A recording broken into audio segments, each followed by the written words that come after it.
Baik, di sini saya akan menjelaskan turunan dan persamaan diferensial. Turunan adalah ukuran perubahan suatu fungsi terhadap variabelnya. Jika posisi benda dinyatakan sebagai fungsi waktu st, maka Vt sama dengan ds per dt adalah kecepatan benda, yaitu turunan pertama dari posisi terhadap waktu. Turunan dari suatu fungsi fx secara analitik didefinisikan sebagai dy per dx sama dengan lim h0 fx tambah h kurang fx per h. Persamaan diferensial adalah persamaan yang melibatkan turunan suatu fungsi terhadap satu atau lebih variabel. Contohnya dy per dx sama dengan x tambah y, yang menunjukkan bahwa perubahan y terhadap x bergantung pada nilai x dan y itu sendiri. dy per dx sama dengan fx, y. Yang berikut manfaat atau penerapan persamaan diferensial dalam bidang teknologi informasi. Dalam bidang teknologi informasi, persamaan diferensial banyak digunakan, antara lain untuk yang pertama pemodelan jaringan komputer atau analis arus data dan stabilitas jaringan.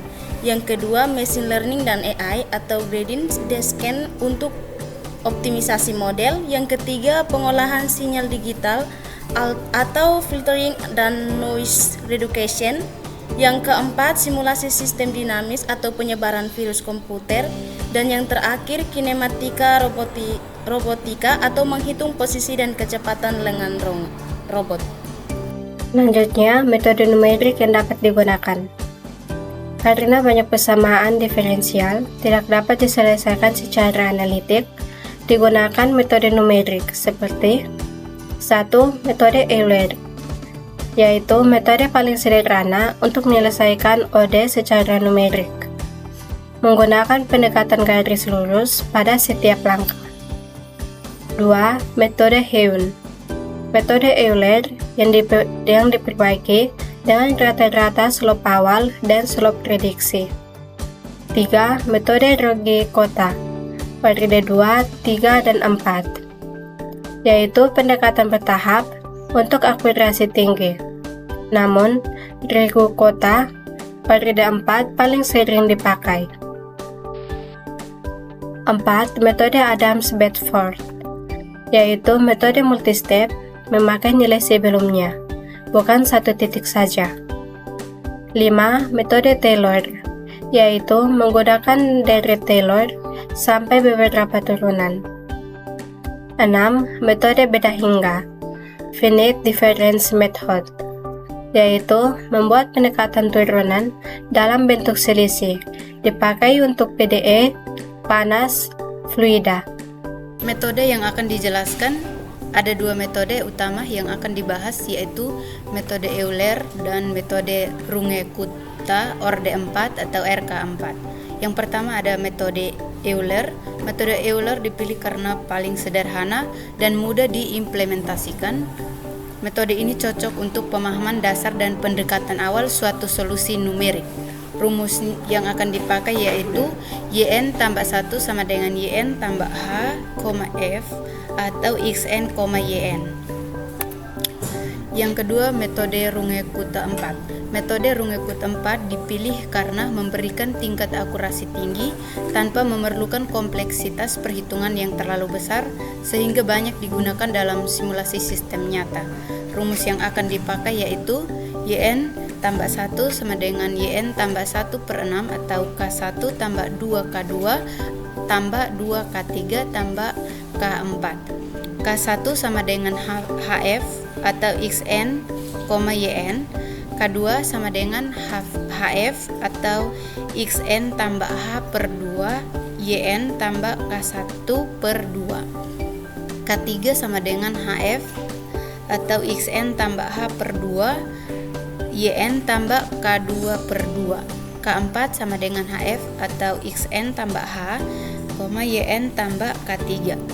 Baik, selanjutnya saya akan menjelaskan contoh-contoh dari metode-metode yang sudah kami bahas sebelumnya. Yang pertama untuk metode Euler. Diketahui daya per dx sama dengan x tambah y dengan y0-nya itu adalah 1. Maka untuk penyelesaiannya, kita akan menggunakan h sama dengan 0,1 untuk mencari y 0,1. Yang pertama kita masukkan titik awalnya, yaitu x0 sama dengan 0 dan y0-nya itu adalah 1. Nah, mengapa x0-nya sama dengan 0? Karena hanya yang diketahui di soal itu y0-nya. Jadi otomatis x0-nya itu adalah 0. Kemudian kita akan hitung fungsi turunan kita dengan cara fx, y sama dengan x tambah y. Maka dapat hasilnya f0,1 sama dengan 0 ditambah 1 menghasilkan nilai 1. Kemudian kita akan menggunakan rumus Euler, yaitu y1 sama dengan y0 ditambah h dikali fx 0, y0. Kemudian kita substitusikan angka-angkanya menjadi y1 sama dengan 1 merupakan nilai dari y0 ditambah 0,1 yang merupakan nilai dari h dan dikali dengan 1 yang merupakan hasil dari fungsi turunan yang sudah kita cari. Maka y1-nya sama dengan 1 ditambah 0,1 menghasilkan 1,1.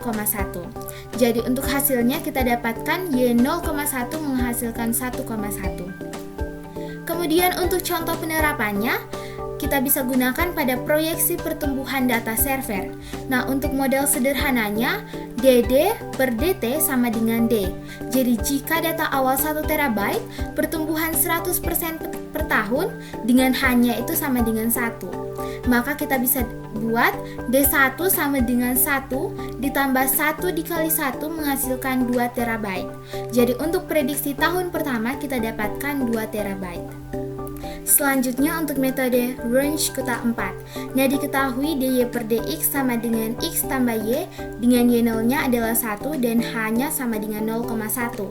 Maka untuk penyelesaiannya kita akan hitung terlebih dahulu K1, K2, K3 dan K4-nya menggunakan rumus dari Wunsch Kota 4. Nah, maka kita mendapatkan hasilnya K1 itu adalah 0,1, K2 sama dengan 0,11, K3 sama dengan 0,1105, K4 sama dengan 0,12105.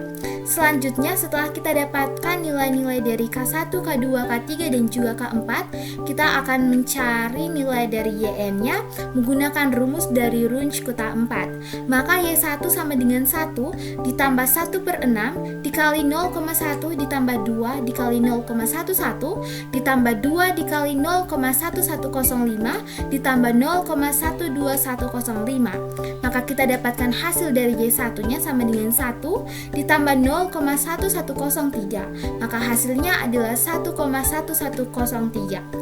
Maka untuk hasil dari perhitungan menggunakan metode Wunsch Kota 4, kita dapat hasilnya Y0,1 adalah 1,1103. Nah, ini bisa kita lihat bahwa menggunakan metode ini jauh lebih akurat dibanding Euler. Karena untuk metode Euler kita dapatkan 1,1, kalau menggunakan metode Wunsch Kota 4 kita mendapatkan hasil 1,1103. Selanjutnya untuk contoh penerapannya bisa digunakan untuk simulasi trajektori drone. Nah, jika drone bergerak mengikuti fungsi dinamika aerodinamika, maka untuk metode Wunsch Kota 4 kita bisa menghitung lintasan lebih akurat dari Euler dengan mengurangi error dari navigasi.